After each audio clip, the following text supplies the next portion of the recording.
Voilà, alors vous devez être en possession de deux feuilles, une feuille A3 blanche et une feuille A4 violette.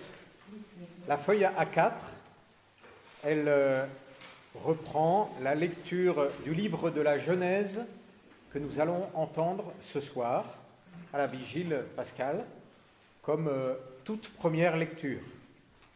Et simplement ce que je voudrais avec vous, c'est essayer de réfléchir au pourquoi de cette lecture avant de célébrer Pâques, ou plus exactement au début de notre célébration de Pâques.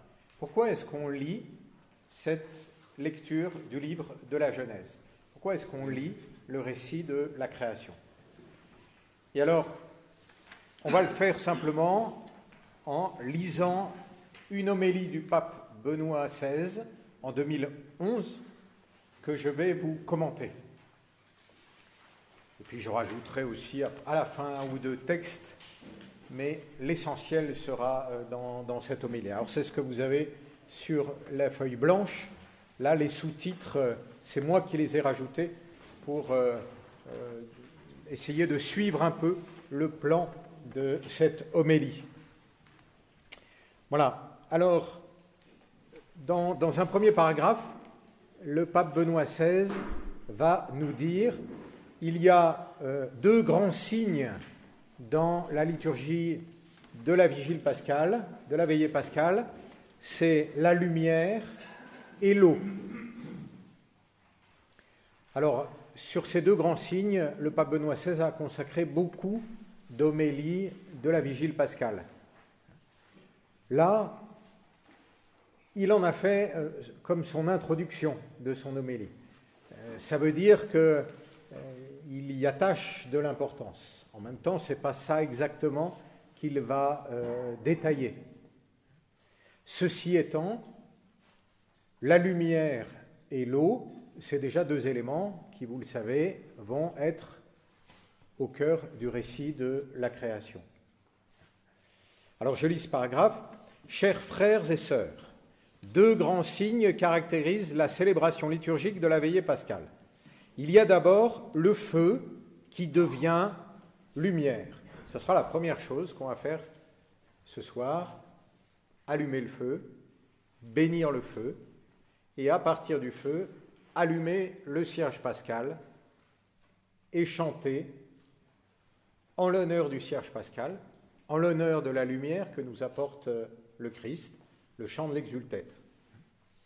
La lumière du cierge pascal qui, au cours de la procession à travers l'Église, enveloppée dans l'obscurité de la nuit, devient une vague de lumière et nous parle du Christ comme véritable étoile du matin qui ne se couche pas éternellement, du ressuscité en qui la lumière a vaincu les ténèbres.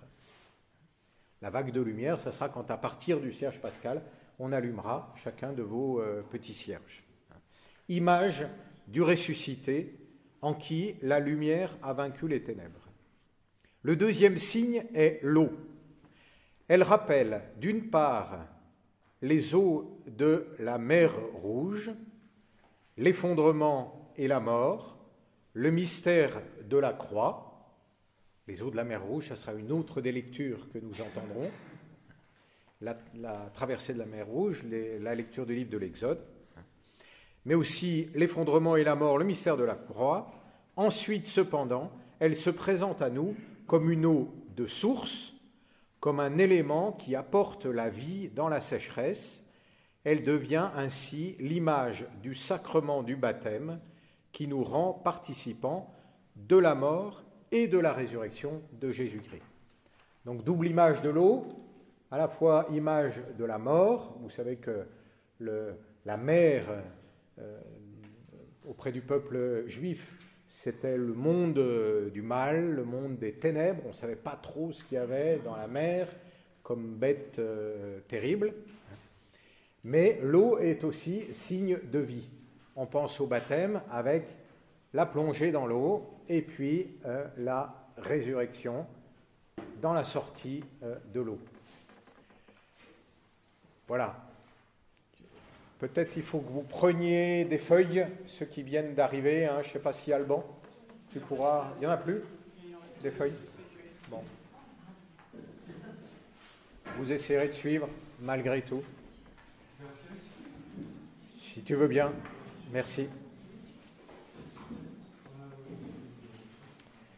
Voilà, donc deux grands signes, la lumière et l'eau. Mais aussi, et ça, c'est le paragraphe suivant, c'est le cœur de ce que Benoît XVI va nous dire et sur lequel je voudrais insister, la parole de la Sainte Écriture et toute l'histoire du salut.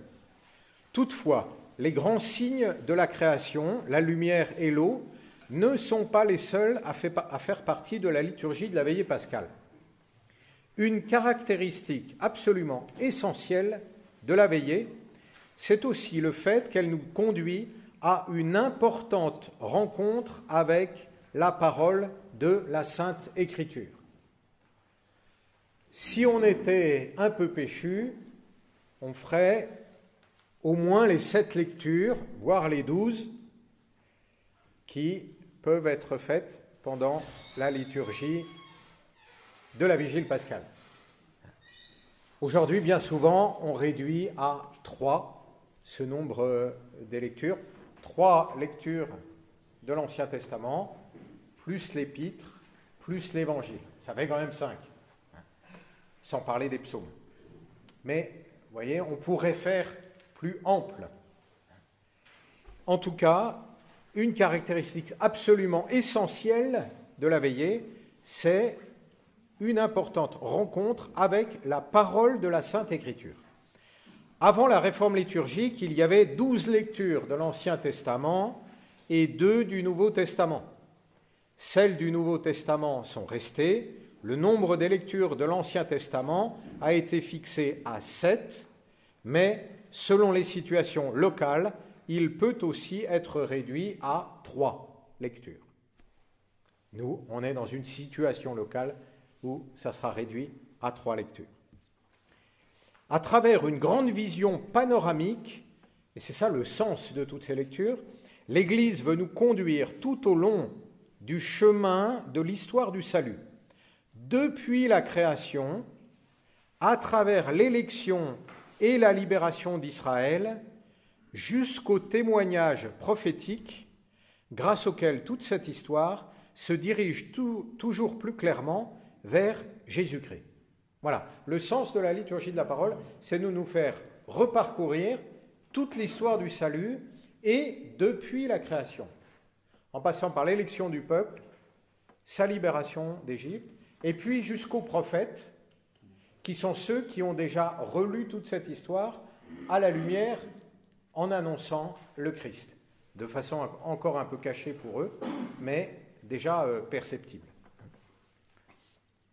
Dans la tradition liturgique, toutes ces lectures ont été appelées des prophéties, même quand elles ne sont pas directement des annonces d'événements futurs. Elles ont un caractère prophétique. Qu'est-ce que ça veut dire? Elles nous montrent le fondement profond et l'orientation de l'histoire. Voilà, c'est en ça qu'elles sont prophétiques. Nous, on a transformé un peu le mot prophétie, prophétique, en disant ça nous annonce le futur. En fait, ce n'est pas tout à fait ça. Ça veut dire ça nous parle au nom de Dieu. Et donc là, toutes ces lectures, elles sont prophétiques au sens où elles nous donnent le sens de l'histoire tel qu'il a été conçu par Dieu. Elles font en sorte que la création et l'histoire laissent transparaître l'essentiel. Ainsi, elles nous prennent par la main et nous conduisent vers le Christ. Elles nous montrent la vraie lumière. Voilà pourquoi cette grande liturgie de la parole. Et notamment le récit de la création. On va reprendre là, plus en détail, le récit de la création et le pourquoi de sa présence dans la Vigile pascale.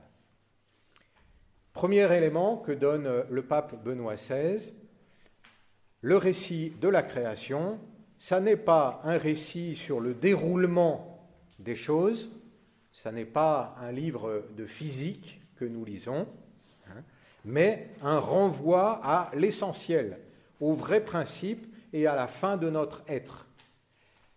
Suivant ce qu'on vient d'expliquer, en fait, le récit de la Genèse, il est déjà en lui-même une prophétie, au sens où il nous livre l'essentiel, le sens de ce qui s'est passé à la création. Non pas le comment, on pourrait dire, mais le pourquoi. Pourquoi de la création. Je lis ce que dit Benoît XVI. Le cheminement sur les routes de la Sainte Écriture commence, durant la veillée pascale, par le récit de la création.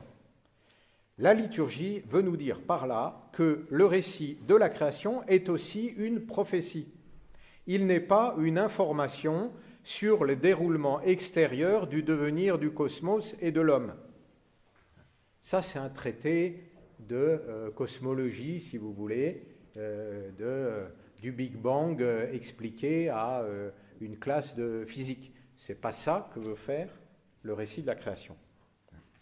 Les pères de l'Église en étaient déjà bien conscients. Ils n'ont pas compris ce récit comme une narration sur le déroulement des origines des choses, mais comme un renvoi à l'essentiel, au vrai principe et à la fin de notre être. Or, nous pouvons donc nous demander, mais est-il vraiment important durant la veillée pascale de parler aussi de la création ? Ne pourrait-on pas commencer par les événements au cours desquels Dieu appelle l'homme, se constitue un peuple et crée son histoire avec les hommes sur la terre? Je pense qu'il y a des exégètes qui ont dit, en fait, l'histoire sainte, elle commence vraiment avec Abraham. Parce que c'est là vraiment qu'on commence à avoir des points fermes qu'on peut enraciner aussi dans l'histoire. Alors, dans ces conditions-là, pourquoi commencer la vigile pascale ce soir à la création? Bien, c'est ce que va expliquer là Benoît XVI. Et vous verrez que c'est important. Ne pourrait-on pas commencer par les événements au cours desquels Dieu appelle l'homme, Abraham, quitte ton peuple, etc., se constitue un peuple et crée son histoire avec les hommes sur la terre? La réponse doit être non.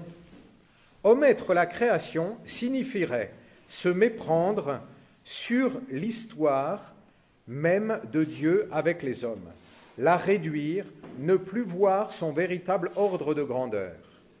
Le rayon de l'histoire que Dieu a fondé parvient jusqu'aux origines, jusqu'à la création. Notre profession de foi commence par les paroles « Je crois en Dieu, le Père Tout-Puissant, Créateur du ciel et de la terre ». Pourquoi est-ce qu'on va commencer par le récit de la création? Parce que notre credo, il commence par « Je crois en Dieu, Créateur ». Parce que le lien qu'a Dieu avec nous, il se joue dès le récit de la création. Et vous voyez ce qu'il y a derrière et qu'on va développer un peu plus loin, c'est qu'en fait, toute la création voulue par Dieu, dès l'origine, elle est déjà orientée à l'homme et à l'alliance que Dieu veut créer avec l'homme. C'est ça qui se joue dans le fait de réécouter ce soir le récit de la création. Et là où on aurait pu commencer simplement avec Abraham ou avec Moïse, etc. Voilà. Si nous omettons ce commencement du credo, l'histoire du salut tout entière devient trop réduite et trop petite. Et vous allez voir, ça a une conséquence, y compris sur la conception qu'on a de l'Église. L'Église n'est pas une association quelconque qui s'occupe des besoins religieux des hommes et qui a justement le but limité de cette association. Si on omettait la création, d'une certaine façon, si on réduisait l'histoire sainte à Abraham et à tout ce qui a suivi, ce serait déjà réduire l'Église à une association qui s'occuperait d'un certain nombre de besoins de l'homme, ses besoins religieux, mais on la réduirait à ça. Or, l'Église, c'est plus que ça. Non, dit Benoît XVI, elle met l'homme en contact avec Dieu et donc avec le principe de toute chose. C'est pourquoi Dieu nous concerne comme créateurs. Et c'est pour cela que nous avons une responsabilité envers la création. Vous voyez, ça fonde notre sens de l'Église, ça fonde aussi notre rapport à la création. Notre responsabilité s'étend jusqu'à la création. Dieu a créé l'univers en vue de l'homme, mais du coup l'homme est responsable de toute la création. Et c'est parce que Dieu a fondé l'univers en vue de l'homme que nous avons la responsabilité de toute la création. Ce qui se joue, c'est la conception de l'écologie aussi, derrière. Vous voyez, conception de l'Église, comme n'étant pas juste une association parmi d'autres, qui va se charger d'un certain nombre de besoins de l'homme parmi d'autres. C'est plus que ça. C'est tout le sens de la vie de l'homme, c'est tout le sens de l'histoire, c'est tout le sens de l'univers qui se joue à travers l'Église. Conception aussi du rapport entre l'homme et la création. Notre responsabilité s'étend jusqu'à la création parce qu'elle provient du Créateur. C'est seulement parce que Dieu a tout créé qu'il peut nous donner vie et conduire notre vie. La vie dans la foi de l'Église n'embrasse pas seulement un domaine de sensations et de sentiments et peut-être d'obligations morales, elle embrasse l'homme dans sa totalité, depuis ses origines et dans la perspective de l'éternité. Vous voyez, ça nous donne aussi le sens de la foi. La foi, ce n'est pas juste un truc pour qu'on se sente bien, ce n'est pas juste un truc qui fait appel à des sentiments, ce n'est pas juste un truc qui fait qu'on va se conduire moralement pas trop mal. Des fois on entend ça, je mets mon enfant au catéchisme parce que ça ne lui fera pas de mal d'avoir au moins quelques directives morales. C'est beaucoup plus que ça. La foi, elle nous donne le sens de tout l'univers et de toute notre vie aussi, de son origine le plus reculée jusqu'à son terme, et plus exactement jusqu'à l'éternité. C'est seulement parce que la création appartient à Dieu que nous pouvons nous fier à lui jusqu'au bout. Et c'est seulement parce qu'il est créateur qu'il peut nous donner la vie pour l'éternité, la joie pour la création, la gratitude pour la création et la responsabilité à son égard sont inséparables. Alors maintenant, on va faire un pas supplémentaire dans le récit de la création. Là, pour le moment, on a dit pourquoi c'était important de commencer par le récit de la création, pour donner vraiment l'ampleur, voyez, de tout le mystère que nous allons célébrer là, qui n'est pas un mystère qui concerne une petite partie de notre vie, qui est vraiment quelque chose qui concerne toute notre vie et tout l'univers même, tout l'univers créé, visible et invisible. Maintenant, on va regarder à l'intérieur du récit de la création, qu'est-ce que ça nous dit. Alors, dans la feuille violette que je vous ai donnée, j'ai mis en exergue un peu la structure du récit, mais vous la connaissez déjà. Vous savez qu'il y a une structure en 7 jours. J'ai souligné, premier jour, deuxième jour, troisième jour, quatrième jour, cinquième jour, sixième jour et septième jour. Vous savez qu'il y a aussi, comme un leitmotiv, Dieu dit, et Dieu dit, et Dieu dit, et Dieu dit, et Dieu dit. On voit l'importance de la parole, on va y revenir. Vous avez aussi, qui revient plusieurs fois, et Dieu vit que cela était bon, et Dieu vit que la lumière était bonne, et Dieu vit que cela était bon, et Dieu vit jusqu'à et Dieu vit que cela était très bon, à la fin. C'est ces éléments-là, maintenant, que le pape Benoît XVI va reprendre, nous en donner vraiment le sens, et qui nous permettront de rentrer dans le sens aussi de la liturgie de tout à l'heure. Et en tout cas, quand nous les entendrons dans le récit de la création, peut-être de les goûter un peu plus. Alors j'en suis au point 3, dans les feuilles blanches. Au centre du récit de la création, le principe de toute chose est la raison créatrice, l'amour et la liberté. C'est ça qu'on entend dans le récit de la création. Vous voyez que ce n'est pas tout à fait immédiat d'entendre ça. Et pourtant, C'est ça qui est très présent, dit Benoît XVI. Alors il explique. Le message central du récit de la création se laisse déterminer encore plus précisément que tout ce qu'on vient de dire. Dans les premières paroles de son évangile, saint Jean a résumé la signification essentielle de ce récit de la création en une unique phrase. Au commencement était le Verbe. En effet, le récit de la création que nous venons d'écouter est caractérisé par la phrase qui revient régulièrement « Dieu dit ». Le monde est un produit de la parole, du logos, c'est la parole en grec, comme l'exprime Jean avec un terme central de la langue grecque, logos, qui signifie raison, sens, parole. Il ne signifie pas seulement raison, mais raison créatrice, qui parle et qui se communique elle-même. C'est une raison qui est sens, qui crée elle-même du sens. Le récit de la création nous dit donc que le monde est un produit de la raison créatrice. Et ainsi, il nous dit qu'à l'origine de toute chose, il n'y a pas ce qui est sans raison, sans liberté, mais que le principe de toute chose est la raison créatrice, est l'amour, est la liberté. Tout ce qui est derrière le mot logos. Ici, nous nous trouvons face à une alternative ultime qui est en jeu dans le débat entre foi et incrédulité.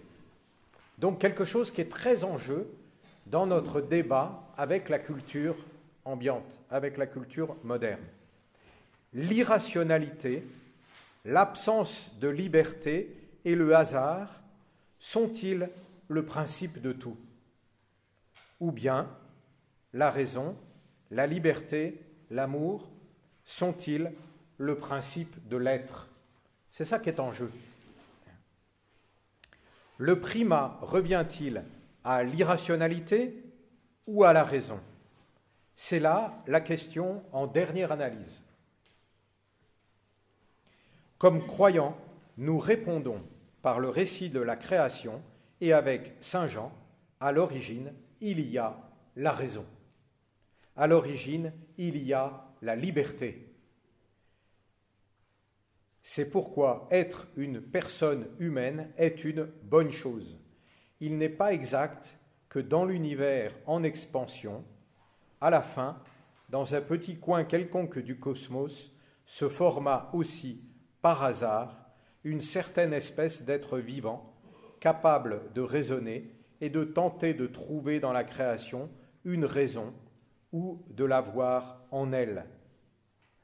Si l'homme était seulement un tel produit accidentel de l'évolution, en quelque lieu à la marge de l'univers, alors sa vie serait privée de sens, ou même sa vie serait un trouble de la nature. Vous voyez, vous sentez que ça c'est un vrai enjeu à l'heure actuelle dans la façon dont nous lisons le monde. Alors, ce qui est très important, c'est de découvrir que dans ce que la science met en lumière, quand elle réfléchit à l'origine du monde, elle ne met jamais en évidence le fait que nous soyons le produit du hasard. Quand on en déduit de ce que dit la science que nous sommes le fruit du hasard, on fait une déduction abusive. La science ne déduit pas plus qu'on est le fruit de la raison. Mais elle ne dit ni que nous sommes le fruit de la raison, ni que nous sommes le fruit d'un hasard irrationnel. Elle nous décrit, sur le plan scientifique, comment ça s'est fait. Ensuite, nous sommes placés devant quelque chose qui est un choix, qui est un choix de l'ordre de la foi, comme le disait la Benoît XVI, de choisir ou que nous sommes le fruit de la raison créatrice, ou que nous sommes le fruit d'une irrationalité. Et entre nous soit dit, les deux choix ne sont pas tout à fait au même niveau. On a des raisons de croire que nous sommes plutôt le fruit de la rationalité. Mais ce n'est pas une preuve de la science non plus. Ça, c'est notre foi qui nous le dit. Ça, c'est le récit de la création qui nous le dit. Mais, en tout cas, la science ne nous dit pas que nous sommes le fruit du hasard. D'accord? Ça va, ça? En tout cas, vous voyez ce qui est en jeu, et c'est ça qui m'intéresse là, dans le récit de la création, à travers ce leitmotiv qui revient, et Dieu dit. Et Dieu dit. Nous sommes le résultat, c'est ce que nous croyons, c'est ce qu'au cœur de notre foi, nous sommes le résultat d'une décision libre de Dieu, d'un choix de Dieu, de la raison de Dieu. D'accord? Voilà, je suis au cœur de mon numéro 3. Non, au contraire, la raison est au commencement, la raison créatrice divine. Et puisqu'elle est raison, elle est aussi liberté. Et puisqu'on peut faire de la liberté un usage indu, il existe aussi ce qui est contraire à la création. Alors là, il va un peu vite. Il dit, puisque c'est raison, c'est liberté aussi. Puisque c'est liberté, on peut faire un usage indu de la liberté. On ne va pas développer ça, on le suit simplement là-dedans. Donc il existe aussi ce qui est contraire à la création. C'est pourquoi une épaisse ligne obscure s'étend, pour ainsi dire, à travers la structure de l'univers et à travers la nature de l'homme. Mais malgré cette contradiction, la création comme telle demeure bonne, la vie demeure bonne, parce qu'à l'origine, il y a la raison bonne, l'amour créateur de Dieu. C'est pourquoi le monde peut être sauvé. C'est pour cela que nous pouvons et nous devons nous mettre du côté de la raison, de la liberté et de l'amour, du côté de Dieu qui nous aime tellement qu'il a souffert pour nous afin que sa mort puisse surgir, que de sa mort, puisse surgir une vie nouvelle, définitive et guérie. Donc c'est sur ce fondement, si vous voulez, de la création faite par la raison que s'ouvre la possibilité du mal, l'émergence du mal, qui va effectivement traverser toute l'histoire du salut par le choix de l'homme, mais que s'ouvre aussi la possibilité d'une recréation, parce que dès l'origine, il y avait l'amour de Dieu, que la création en elle-même est bonne et reste bonne, que Dieu peut et veut restaurer toute sa création. Donc là, on crée, si vous voulez, on entend avec le récit de la création le berceau de tout ce que nous allons célébrer ce soir, qui sera non seulement une restauration de l'homme, mais même le début d'une restauration de toute la création. Quatrième point, Dieu a fait le monde, les titres sont de moi encore une fois, Dieu a fait le monde pour qu'il y ait un lieu où il puisse communiquer son amour et d'où la réponse d'amour lui retourne. On va approfondir un peu ça. Je vous ai dit, là on est passé un peu vite de raison à liberté et à amour de Dieu. On va mieux le comprendre, on va mieux voir comment c'est présent dans le récit de la création. Le récit vétérotestamentaire de la création que nous avons entendu indique clairement cet ordre de réalité. Cependant, il nous fait faire encore un pas en avant. Il a structuré le processus de la création, le récit qu'on entend, dans le cadre d'une semaine. Premier jour, deuxième jour, troisième jour, jusqu'au septième jour, je vous l'ai dit. Jusqu'à maintenant, on n'en a pas parlé. Qu'est-ce que ça vient faire dans le récit de la création ? Eh bien, ça le structure dans le cadre d'une semaine, qui va vers le samedi. Alors, il faut bien comprendre là, nous, on a pris l'habitude, je ne sais pas bien depuis quand, mais c'est assez récent, de commencer notre semaine au lundi. Ce n'était pas l'habitude du peuple juif, déjà, et même de beaucoup de cultures dans laquelle se trouvait le peuple juif. ceux qui suivaient le rythme solaire et le rythme de la Lune, eh bien, suivaient la semaine, avaient une semaine, mais en commençant par le dimanche.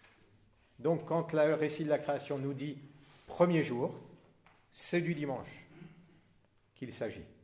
Deuxième jour, lundi. Troisième jour, mardi. Jusqu'au 7e jour, qui est donc le samedi. Important de comprendre ça. Donc, le récit de la création a structuré le processus de la création dans le cadre d'une semaine qui va vers le samedi, y trouvant son achèvement. Pour Israël, le samedi était le jour où tous pouvaient participer au repos de Dieu, où homme et animal, maître et esclave, grand et petit, étaient unis dans la liberté de Dieu. Ainsi, le samedi était une expression de l'alliance entre Dieu et l'homme et la création. De cette façon, la communion entre Dieu et l'homme n'apparaît pas comme quelque chose de rajouté, instauré par la suite dans un monde dont la création était déjà terminée. Ce n'est pas comme ça que nous présente le récit, que nous est présentée la création. La création nous est présentée comme, dès le début, orientée vers ce jour, le samedi, jour d'alliance entre l'homme, la création et Dieu, avec le repos de tout le monde dans le repos de Dieu. L'alliance, la communion entre Dieu et l'homme est prévue au plus profond de la création.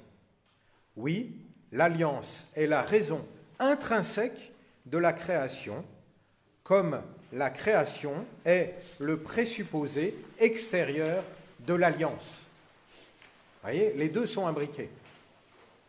L'alliance est dès le début dans le projet de Dieu, quand il lance la création, et la création, c'est le cadre dans lequel Dieu va placer son alliance avec l'homme et avec le monde.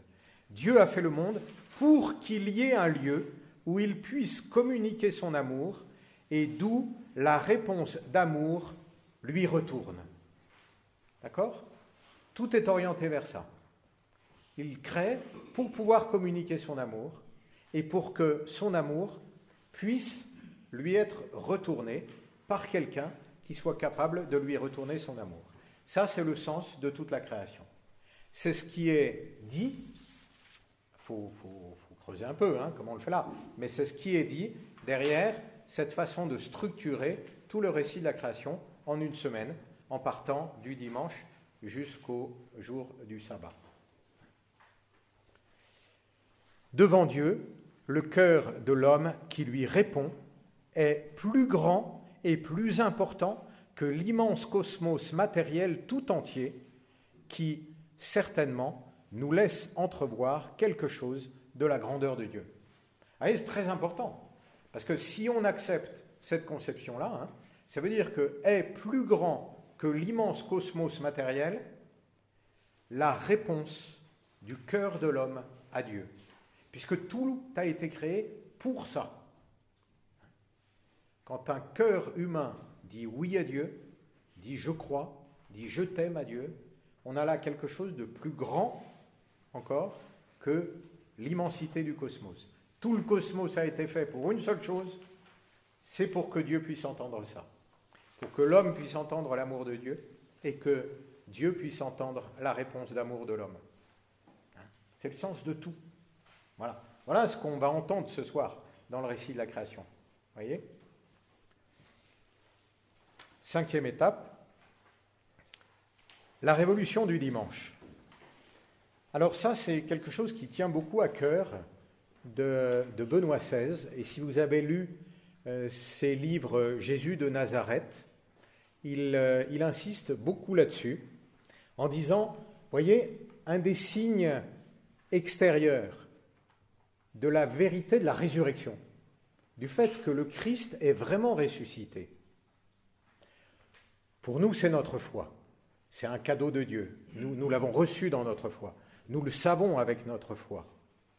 Mais on peut en avoir des signes extérieurs. Même quelqu'un qui n'aurait pas la foi pourrait en avoir des signes qui ne vont pas lui prouver la résurrection, mais qui devraient au moins l'interroger. Et Benoît XVI dit, parmi ces signes qui sont très forts, il y a le basculement du sabbat, donc du samedi, au dimanche. Et ça, pour un historien, ça devrait être vraiment un grand point d'interrogation. On constate qu'effectivement, dès l'Église naissante,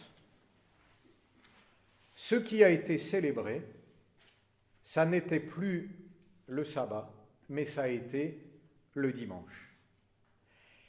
Or, le sabbat était tellement inscrit dans la foi du peuple d'Israël, dont émerge l'Église primitive, que dit Benoît XVI, il a vraiment fallu un événement énorme pour faire ce basculement. Benoît XVI dit, voilà une des choses scientifiques, accessibles à un historien même n'ayant pas la foi, qui devrait vraiment interroger. Il y a ça, et puis il y a aussi, je fais une parenthèse là, le célibat. Le célibat, alors c'est moins directement lié à la résurrection, mais le célibat c'est aussi une grande interrogation. Parce que dans tout le peuple juif, c'était vraiment pas considéré comme quelque chose de valeur. C'était vraiment considéré comme une malédiction, comme quelque chose qui pour le moins était un problème. Or, tout de suite après la naissance de l'Église, eh bien on a mis en valeur le célibat. Et ça aussi, ça doit être un grand point d'interrogation pour les historiens. Se dire, il s'est passé quand même quelque chose de fort. Je ferme la parenthèse. Là, ce qui nous intéresse, c'est le basculement entre le samedi, le sabbat, et le dimanche. Alors, je lis le point 5. À Pâques, et à la suite de l'expérience pascale des chrétiens, nous devons cependant faire encore un pas. Le samedi est le 7e jour de la semaine. Après 6 jours où l'homme participe en un certain sens au travail de la création de Dieu, le samedi est le jour du repos. Ça, c'est avant la résurrection. Mais dans l'Église naissante, quelque chose d'inouï s'est produit. À la place du samedi, du 7e jour, vient le premier jour comme jour de l'assemblée liturgique. On déplace l'assemblée liturgique du samedi au dimanche. Il est le jour de la rencontre avec Dieu par Jésus-Christ, qui, le premier jour, le dimanche, a rencontré les siens en tant que ressuscité, après que ceux-ci eurent trouvé le tombeau vide. Ça, on va l'entendre dans tous les récits de la création. C'est le dimanche, le premier jour de la semaine, que le Christ ressuscité va rencontrer ses disciples. Et c'est pour ça que les chrétiens vont décaler le jour de célébration au dimanche, au premier jour de la semaine. La structure de la semaine est maintenant renversée. Elle n'est plus, alors pas au sens où on va commencer la semaine avec autre chose que le dimanche. La structure de la semaine, ça commence toujours au dimanche. Mais elle est renversée en quel sens ? La structure de la semaine est maintenant renversée. Elle n'est plus dirigée vers le 7e jour pour y participer au repos de Dieu. Elle commence par le premier jour comme jour de la rencontre avec le ressuscité. Vous voyez, c'est une conception complètement différente de la semaine. Pour le peuple hébreu, le dimanche, c'est un jour comme les autres. C'est le premier des 6 jours qui vont nous faire aboutir au jour du repos, le sabbat. Pour un chrétien, le dimanche, c'est le jour important. C'est là où on rencontre le Christ ressuscité. Et c'est à partir de là que tout va se développer. Autrement dit, ce n'est pas nous qui allons à la rencontre du Seigneur. C'est lui qui vient à notre rencontre dans le mystère de la résurrection.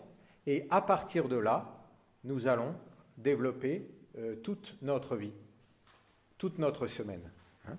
Je relis. La semaine commence par le premier jour, comme jour de rencontre avec le ressuscité. Cette rencontre se renouvelle sans cesse dans la célébration de l'Eucharistie, où le Seigneur vient de nouveau au milieu des siens et se donne à eux, se laisse, pour ainsi dire, toucher par eux, se met à table avec eux. C'est ça que nous faisons tous les dimanches. C'est ça que fait le Christ ressuscité tous les dimanches. C'est par ça que commence notre semaine.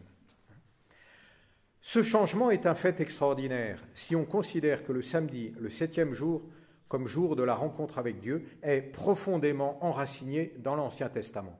Si nous nous rappelons que le parcours depuis le travail jusqu'au jour du repos correspond aussi à une logique naturelle. Le caractère dramatique de ce retournement devient encore plus évident. Dramatique au sens, pas catastrophique, mais au sens de important. Ce processus révolutionnaire, qui s'est vérifié tout de suite au début du développement de l'Église, n'est explicable que par le fait qu'en ce jour, quelque chose d'inouï était arrivé. Le premier jour de la semaine était le 3e jour après la mort de Jésus. C'était le jour où il s'était montré aux siens comme le ressuscité. Cette rencontre, en effet, avait en soi quelque chose de bouleversant. Le monde était changé. C'est ça que les disciples ont perçu quand ils ont rencontré le Christ ressuscité. Ils ont compris que le monde était changé. Et c'est pour ça que s'est imposé à eux le fait que ça devait être le dimanche qui devait être le début de la semaine. Le monde était changé. Celui qui était mort vivait d'une vie qui n'était plus menacée d'aucune mort. Une nouvelle forme de vie, une nouvelle dimension de la création avait été inaugurée.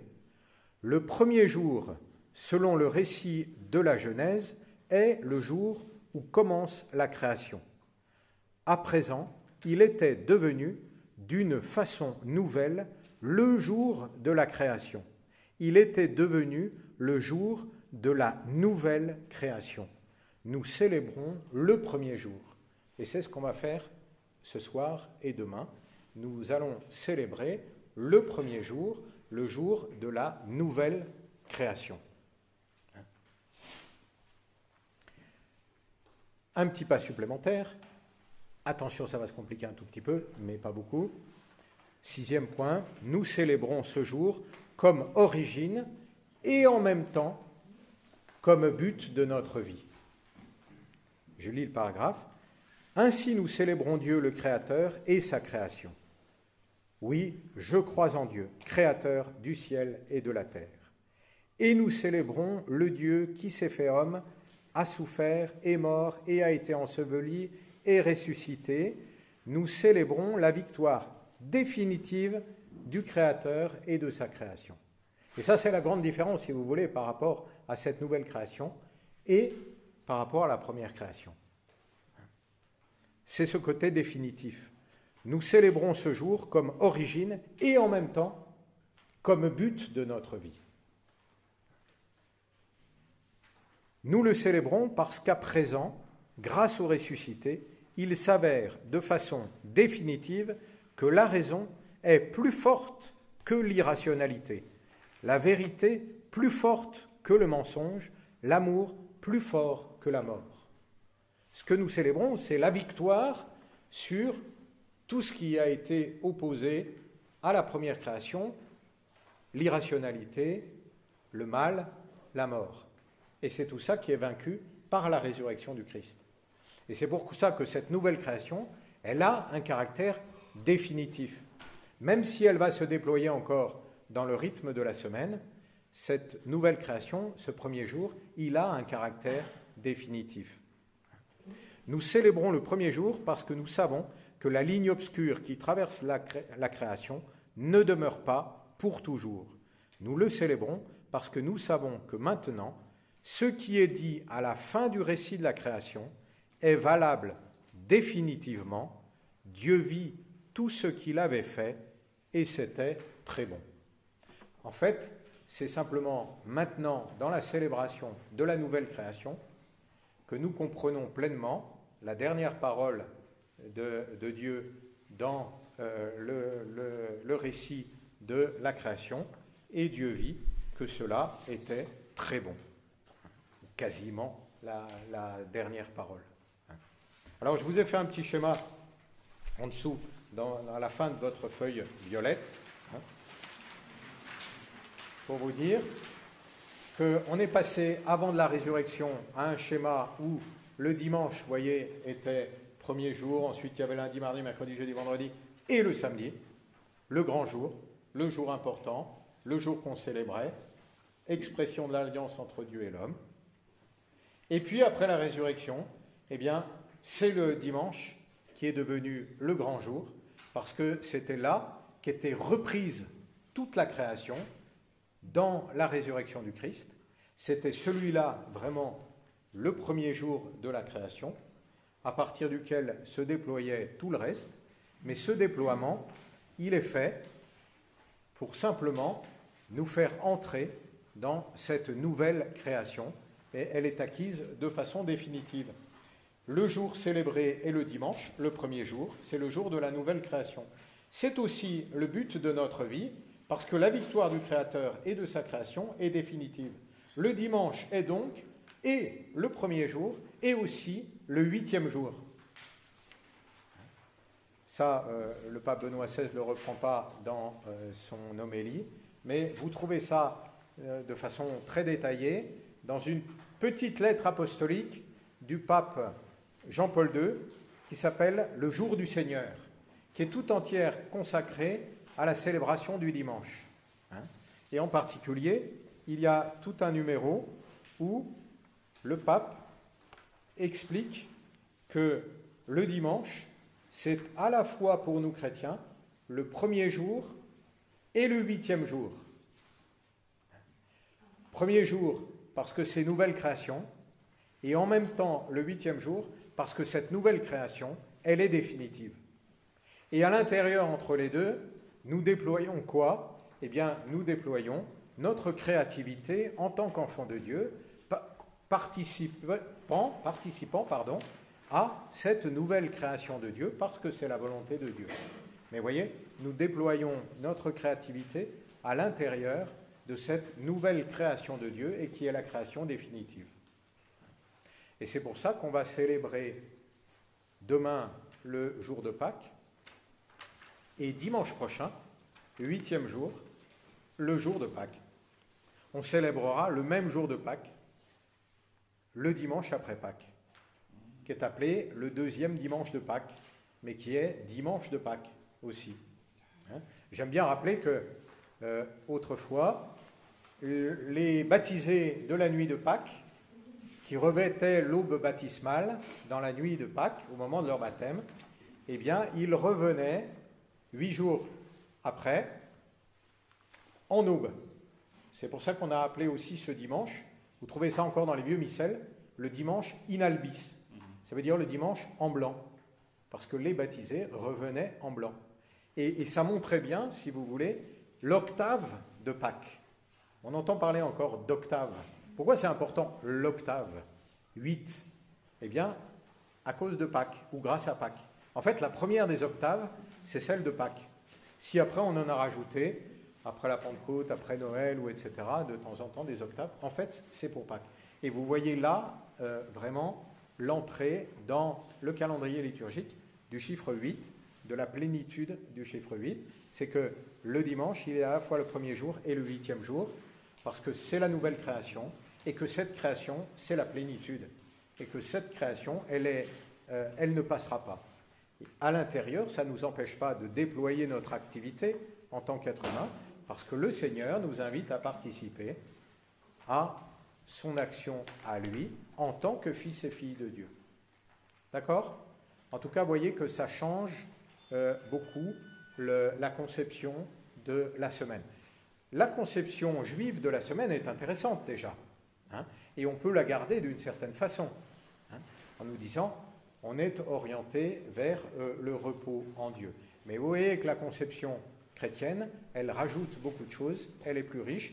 D'abord, elle nous montre que tout part de Dieu, ce qui était déjà un peu dans la conception juive, mais qui est plus fortement marqué. On commence la semaine en célébrant notre rencontre avec le Christ ressuscité. Hein. Et puis, c'est à l'intérieur de cette rencontre avec le Christ ressuscité que nous menons toute notre vie. Hein. Et que l'enchaînement des dimanches, il ne fait que nous dire que la nouvelle création, la résurrection du Christ, elle est définitive. Si nous voulons bien, nous, rester dans cette dimension de la création et ne pas revenir à avant. Ne reprenez pas votre esclavage antérieur, dit saint Paul. Voilà. Alors après, je vous ai juste remis quelques autres citations. Dans son homélie de la veillée pascale de 2012, donc sa dernière homélie de veillée pascale, le pape Benoît XVI a repris un peu cette thématique, expliqué un peu différemment. Il dit « Pâques est la fête de la nouvelle création. Jésus est ressuscité et ne meurt plus. Il a enfoncé la porte vers une vie nouvelle qui ne connaît plus ni maladie ni mort. Il a pris l'homme en Dieu lui-même. La chair et le sang ne peuvent hériter du royaume de Dieu, avait dit Paul dans la première lettre aux Corinthiens. Eh bien, l'écrivain ecclésiastique Tertullien au IIIe siècle, en référence à la résurrection du Christ et à notre résurrection, avait l'audace d'écrire « Ayez confiance, chair et sang, grâce au Christ, vous avez acquis une place dans le ciel et dans le royaume de Dieu. Une nouvelle dimension s'est ouverte pour l'homme. La création est devenue plus grande et plus vaste. Pâques est le jour d'une nouvelle création. C'est la raison pour laquelle, en ce jour, l'Église commence la liturgie par l'ancienne création, afin que nous apprenions à bien comprendre la nouvelle. C'est pourquoi, au début de la liturgie de la parole, durant la vigile pascale, il y a le récit de la création du monde. Donc, vous voyez, il reprend cette idée de pourquoi on va lire d'abord le récit de la création, parce que nous allons célébrer notre nouvelle création, mais il va un tout petit peu plus loin en expliquant qu'est-ce que c'est que cette nouvelle création qui est définitive pour l'homme. En quoi nous, notre humanité, elle bénéficie de cette nouvelle création définitive. Eh bien, il dit, c'est parce que la chair et le sang ont acquis une place dans le ciel et dans le royaume de Dieu. C'est-à-dire que, avant la résurrection du Christ, le royaume de Dieu, il était distinct de notre dimension humaine, corporelle, faite de chair et de sang. Depuis la résurrection du Christ, notre humanité, elle est entrée dans le monde de Dieu, ce que nous allons célébrer particulièrement au jour de l'Ascension, mais qui est déjà là, dès le moment de la résurrection du Christ. On le célébrera plus particulièrement, mais c'est déjà là, présent. En particulier, si vous faites attention, vous l'entendrez dans l'évangile de ce soir. Mais ça veut dire que déjà notre humanité, elle est entrée dans le monde de Dieu. Elle acquiert un espace supplémentaire, le monde de Dieu. Nous pouvons maintenant entrer dans le monde de Dieu. Vous voyez, c'est comme si on découvrait un continent nouveau, une planète nouvelle, sauf que c'est encore plus qu'une planète nouvelle, parce que c'est le monde de Dieu qui s'ouvre devant l'être humain. Ailleurs, et je crois que c'est aussi dans son livre sur Jésus de Nazareth, Benoît XVI dit qu'on peut voir ça aussi sous un autre angle. On peut voir ça sous l'angle de, comment on appelle ça, l'évolution. Il dit, si on peut s'appuyer sur la théorie de l'évolution, vous voyez, il est à la fois prudent, il ne la canonise pas, mais en même temps, il l'accueille en disant, bon, comme disait Jean-Paul II, c'est plus qu'une simple hypothèse. Il dit, c'est une théorie, ça veut dire que c'est quand même assez fondé. Eh bien, il dit, si on accepte ça, eh bien, en fait, il faut dire que le jour de la résurrection, on franchit une nouvelle étape dans l'évolution de l'homme. C'est pas rien, la création partant de rien, qu'il y ait quelque chose. La première étape, c'est qu'il y ait, c'est l'être, c'est l'apparition de l'être. La deuxième étape, qu'on est très très loin d'identifier, et que peut-être on n'identifiera jamais très précisément, c'est le moment où on passe de l'inanimé au vivant. Comment ça s'est passé, ça? On n'en sait encore rien. Hein. Petit à petit, on comprend un peu des choses, mais incroyable, quand même. On passe d'un ordre à un autre ordre. L'apparition du vivant. Étape suivante, là aussi, étape incroyable. On passe du vivant à l'humain. Apparition de la raison, de la volonté, de la liberté. Ça aussi, on est très loin d'arriver à l'identifier. On essaye de savoir à quel moment dans l'histoire ça s'est passé. On est très loin. En tout cas, c'est un saut ontologique incroyable. Mais ça ne s'arrête pas là. L'ultime saut, l'ultime étape de l'évolution de l'être humain, c'est celle que nous célébrons ce soir. C'est le passage de l'être humain au Christ et de l'être humain dans le Christ, entrant dans le monde de Dieu. C'est ça qu'on célèbre ce soir. C'est pour ça que c'est une dimension aussi cosmique. Vous voyez? C'est ça la nouvelle création. C'est que nous sommes, si vous voulez, recréés à l'intérieur du monde de Dieu. Recréés dans le Christ et à l'intérieur du monde de Dieu. Voilà, et puis qu'est-ce que je vous ai mis d'autre? Déjà dans l'homélie de la veillée pascale de 2006, voilà ce que disait Benoît XVI. La résurrection du Christ est bien plus. Il s'agit d'une réalité différente. Alors, j'aurais dû mettre la phrase d'avant, bon. Elle est, si nous pouvons pour une fois utiliser... Ah voilà, c'est là qu'il y a ce que je venais de vous citer. Elle est, si nous pouvons utiliser le langage de la théorie de l'évolution, la plus grande des mutations, le saut absolument le plus décisif, dans une dimension totalement nouvelle, qui soit jamais advenue dans la longue histoire de la vie et de ses développements, un saut d'un ordre complètement nouveau qui nous concerne et qui concerne toute l'histoire. Et puis, je vous ai mis juste cette petite citation aussi du pape Jean-Paul II dans cette lettre apostolique, mais je l'ai déjà évoquée. Voilà, j'en reste là.